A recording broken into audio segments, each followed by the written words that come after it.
Les patents són una eina per fomentar la innovació. I les patents que es fan en centres de recerca són una eina per atreure la inversió de manera que empreses privades puguin desenvolupar aquell projecte de recerca fins a portar-lo al mercat, cosa que des d'una institució pública normalment no es du a terme.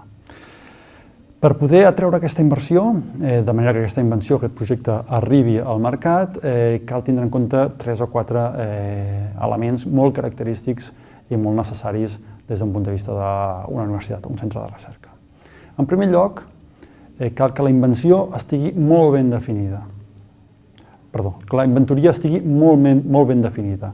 Cal que els inventors estiguin perfectament definits, els que hi són i els que no ho són, i amb els seus percentatges de contribució.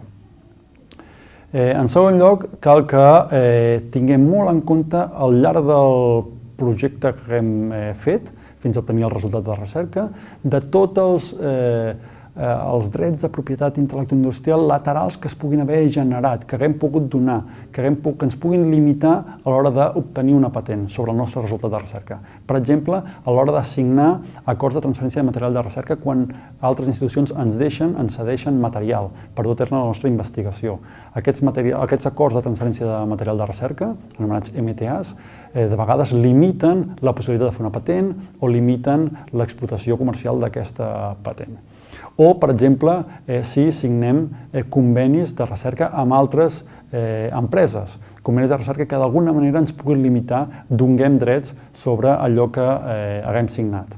Tot això ens pot limitar, ens pot dificultar el tindre una patent de manera clara i neta, que sigui atractiva per a un inversor o per a una empresa.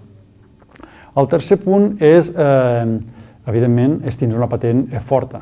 L'empresa, l'inversor,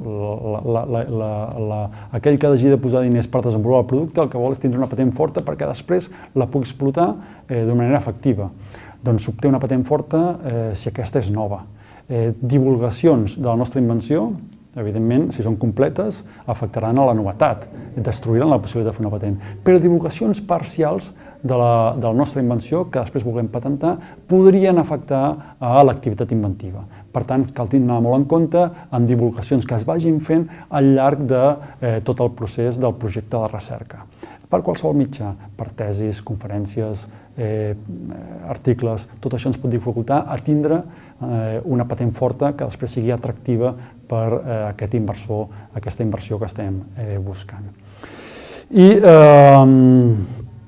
el quart punt és que cal tindre en compte que de vegades podem tindre suficient experimentació per fer una patent, però que generant nova experimentació addicional el projecte pot ser molt més atractiu.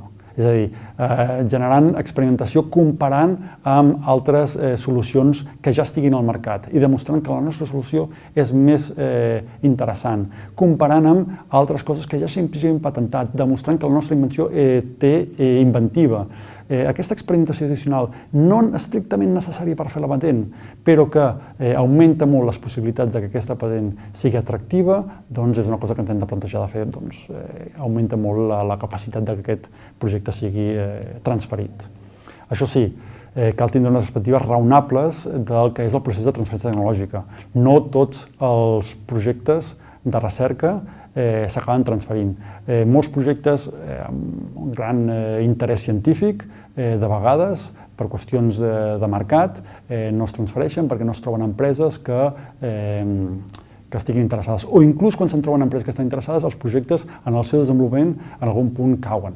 Per tant, el procés de transferència tecnològica és el que ens ha de permetre que la nostra recerca arribi al mercat, és el que ens ha de permetre que terceres parts, empreses, hi inverteixin i el portin al mercat, però sapiguem que no sempre els nostres projectes arribaran a ser productes comercials.